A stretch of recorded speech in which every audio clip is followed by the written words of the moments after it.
This election is about whether Thailand will get out of its rut, whether Thailand will break out of its instability, the political instability, and economic doldrums that have persisted, that have lingered for more than 2 decades.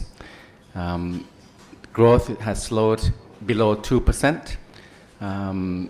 Politics has kind of decayed and back and forth and very unstable, very topsy-turvy. And Thailand remains divided, and this has gone on for more than 2 decades. So this election, will Thailand break out, or will we see more of the status quo? And my impression, my preliminary kind of conclusion, I'm afraid to say that we will not break out. I hate to say that. I mean, I know it's a bummer, it's a dampener. You're having a meal, and I think that everybody has an election to watch and analyze, and we're getting very excited with great anticipation. This is going to be a great election. In fact, if you want to know where Thailand is going, normally election tells you where the country is going, right? But if you want to look to see where the country is going, you don't look at the election. You look outside the election. You look outside the electoral arena. Only once in the last 26 years has the election been honored. The elected government, the elected party actually took power and governed for a complete term in 2001 to 2005. Since then, we've had all kinds of monkey funny business about judicial interventions, 2 military coups, all kinds of street protests along the way. So only once in the last 26 years, the election went the way that it should have gone, the way that voters wanted. And this tells you something. There are forces beyond the electoral arena that call the final shots. Now, I have a colleague, another professor, Ajahn Piyabut. He has coined and conceptualized a 2-step process into calling shots in Thailand. So once you have election is up to the voters, so you actually get to vote. Does it count? Depends, not really. The second step is that after the election, you have to rely on these agencies. They're supposed to be independent agencies, the Constitutional Court, the Election Commission, the Anti-Corruption Commission, the Anti-Money Laundering Office, and, but I don't call them independent agencies, because they've not acted independently. All their decisions have gone in one way, and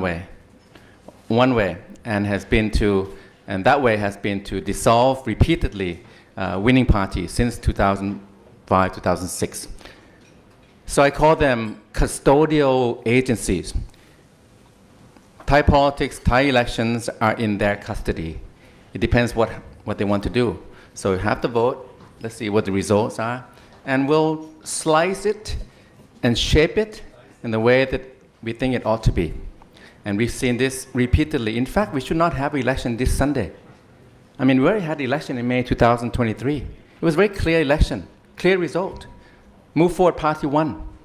And there was all this kind of charade about, forming a pact, and then basically they were disbanded, banned. The Prime Minister should have been Pitha Limcharanrat, who was the leader of the party. Most other countries, this would have happened. Okay, so you get a second best outcome, alternative, with Pheu Thai. So Sethar should still be Prime Minister today. I think a lot of the ambassadors, think that he did a good job. And from what I've heard from the investors and even academics and so on, he was an upright guy, working hard, and he tried. And he was getting some traction, but within a year, he was removed by the Constitutional Court for a cabinet reshuffle. And then Pat Tong Tan. And we know what happened with the leaked audio clip with Hun Sen and all of that. So we really have wasted that last election in 2023. So what is this election about? Will it be wasted again? So it depends on the results.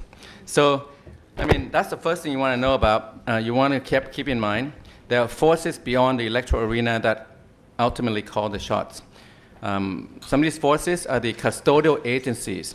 The Election Commission, Constitutional Court especially, they've been kind of quiet, but I don't think there'll be much quiet for that long.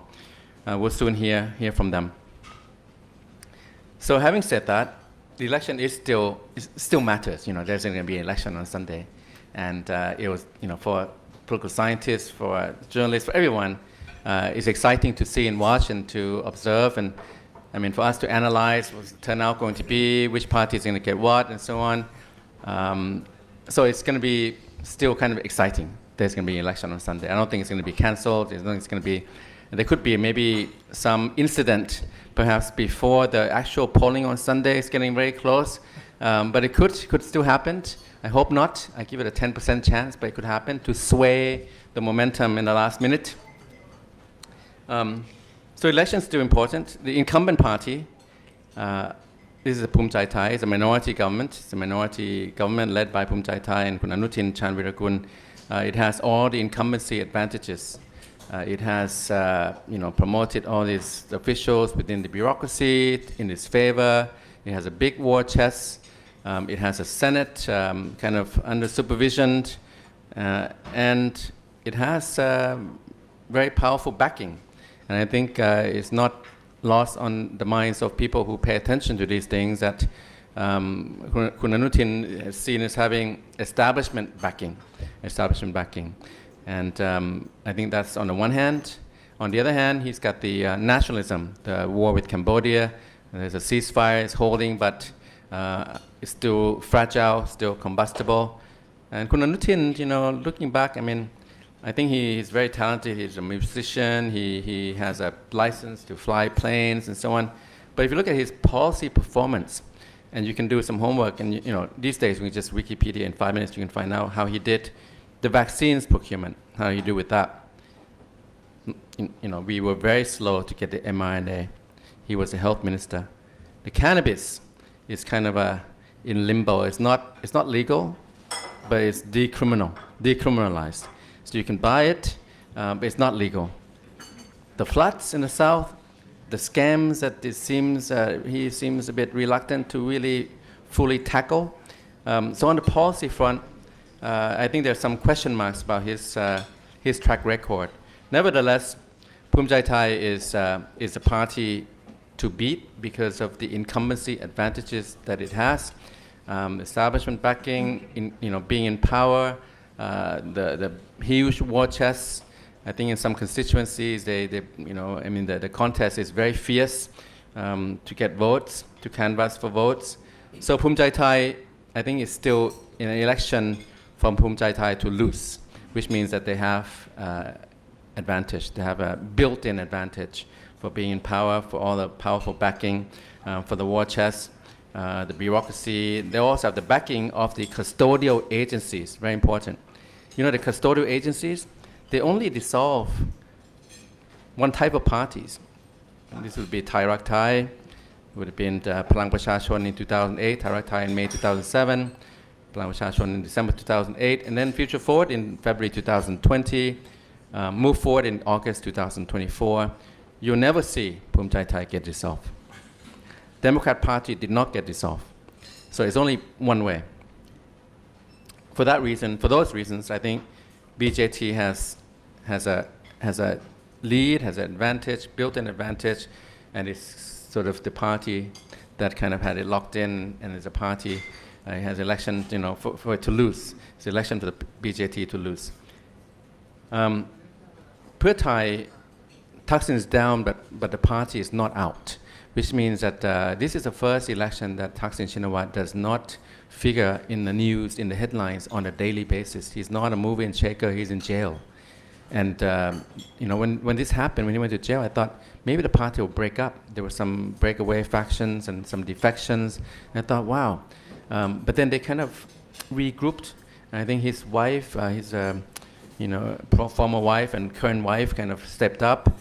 His sister also stepped up, and then they transitioned to Julapan and then his nephew, Professor Yochanan, and who found some traction. I think he's a through and through kind of academic, like us, kind of, but he's a Shinawatra, unlike us.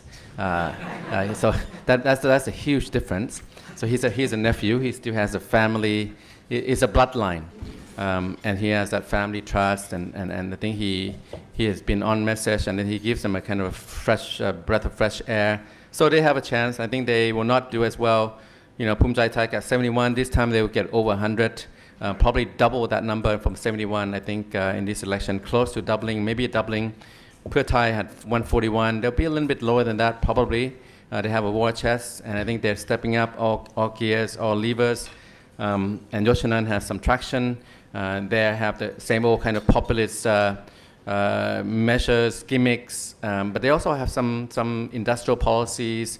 This gimmick, last time was 10,000 baht digital wallet money. This time is 9 million baht per day to 9 Thais to be millionaires. And that's to stimulate consumption.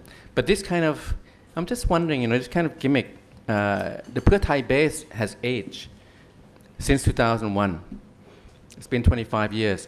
These are diehards. They remember what Thaksin did for them in the early 2000s, the healthcare, the debt suspension. I mean, they had a sense of upward mobility. They had a sense of personal security.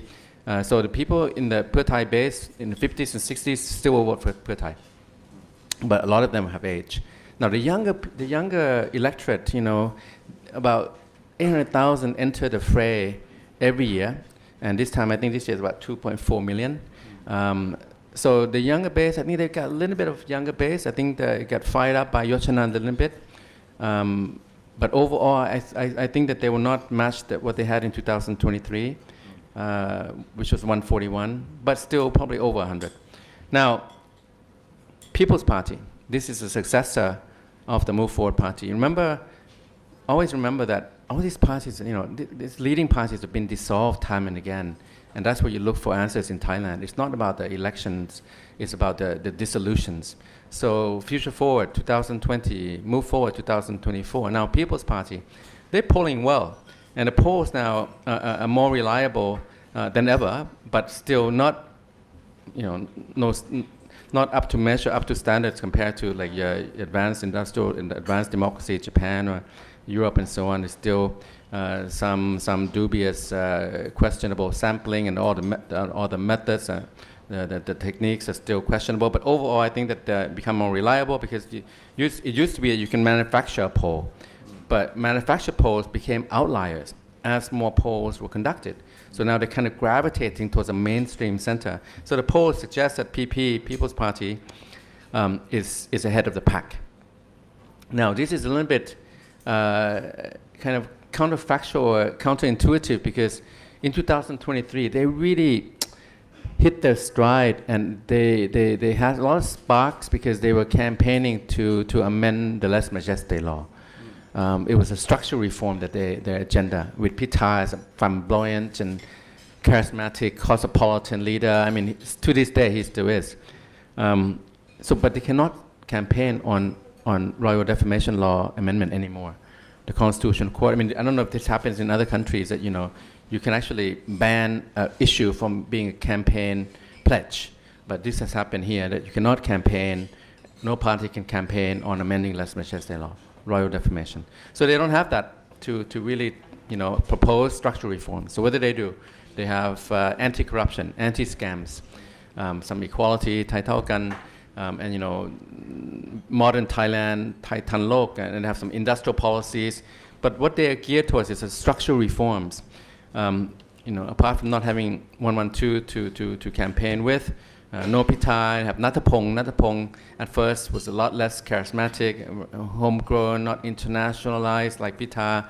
But I think that over time he's proved himself to be a solid leader, and certainly within the party, it seems like he has a collective acceptance within the party, and he's hitting his stride. People's Party was accused of not being nationalistic enough, too soft on Cambodia, not warmongering enough, not warlike enough, defending Thai sovereignty in December and late last year. But now at this time, after some weeks, I think they've kind of they've been consistent and on message to the point that they become kind of unwavering in their stand. And after a while, they have been able to fend off these attacks from different sides. The most visible would have been this person named Khun Chuwit. Chuwit, we would know in the Thai system. Chuwit has been daily just slamming, attacking People's Party. And at first, wow, I think we were taken aback. They're really in big trouble now. Chuwit is after them. But after a bit, they stuck to their guns and they stayed on message. And now Chubut looks like the bad guy. Looks like he's got an agenda, ulterior motives for attacking People's Party. So they're polling well. I mean, they got 151 last time. That's the benchmark. I mean, I think that they will get at least that. I think that they will get at least that. Maybe exceed that a little bit. I give it 5% that they'll get 180 plus, like a thumping, crushing victory. And the key will be the margin.